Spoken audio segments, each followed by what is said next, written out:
Shalom saudara yang diberkati Tuhan, selamat pagi.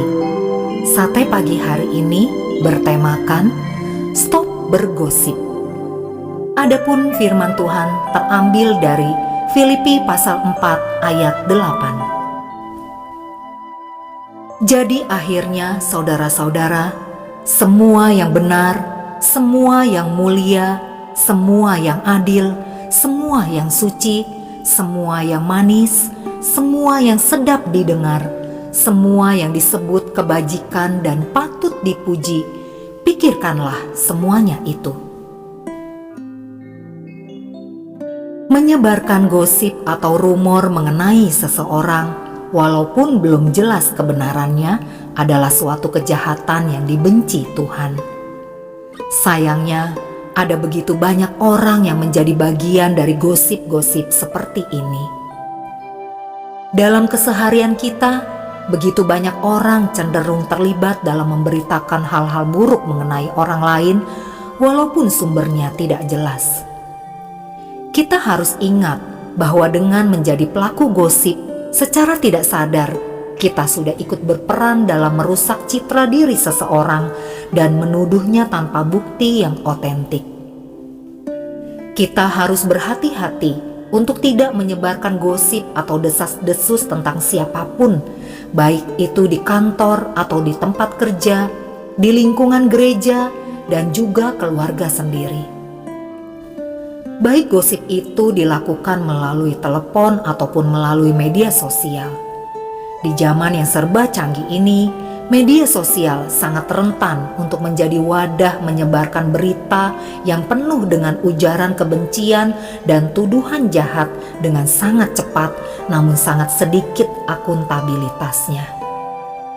Periksalah dahulu fakta-fakta yang ada dan carilah bukti-buktinya sebelum kita meneruskan cerita itu kepada ratusan orang dalam daftar kontak kita yang juga akan meneruskannya ke 100 orang lain dan seterusnya. Jangan sampai kita malah menjadi asisten dari oknum-oknum jahat secara tidak langsung. Contohnya adalah melalui Facebook. Kita semua tahu bahwa Facebook menjadi alat perang politik di zaman ini. Jika kita pengguna Facebook yang rutin, maka kita sudah pasti tahu betul bagaimana berita politik yang palsu alias hoax disebarkan oleh ratusan orang secara global.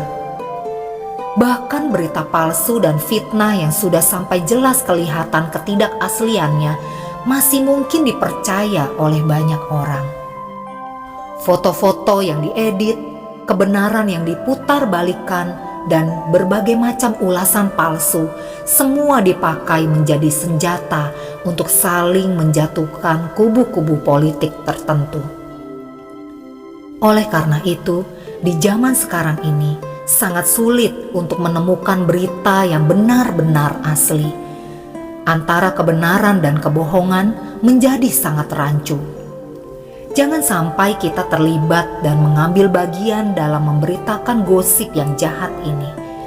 Jika kita terlanjur membagikan suatu berita palsu dan pada akhirnya mengetahui bahwa kita telah menyampaikan informasi yang salah, setidaknya pastikan kita juga memposting informasi yang telah dikoreksi agar semua orang tahu kebenarannya. Namun alangkah lebih baik lagi jika kita menghindar dari perang politik di dunia maya tersebut. Jangan terlibat dalam gosip dan kebohongan, baik di dunia maya maupun di dunia nyata, karena semua itu jahat di mata Tuhan. Tahukah Anda bahwa ada begitu banyak korban dari gosip-gosip yang pada akhirnya melakukan aksi bunuh diri? Karena itu, berhentilah menjadi bagian dari gosip.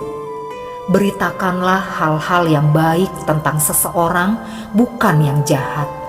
Bahkan bagi orang yang memusuhi kita pun, kita tak perlu menggosipkannya. Amin. Mari saudara, kita berdoa. Bapa Sorgawi, mampukan aku untuk menahan diri dari memberitakan hal buruk tentang orang lain, bahkan hal buruk tentang orang yang memusuhiku.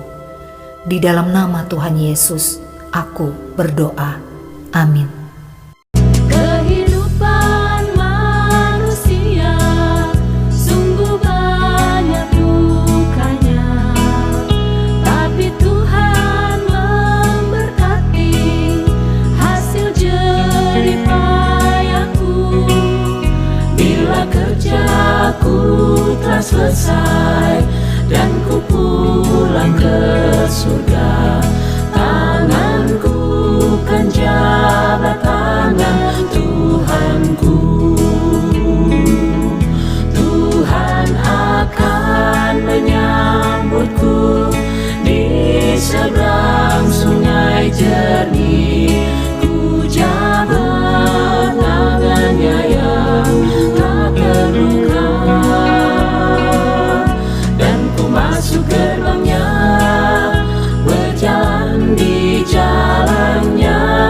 Bahagia bila Tuhan menyambutku.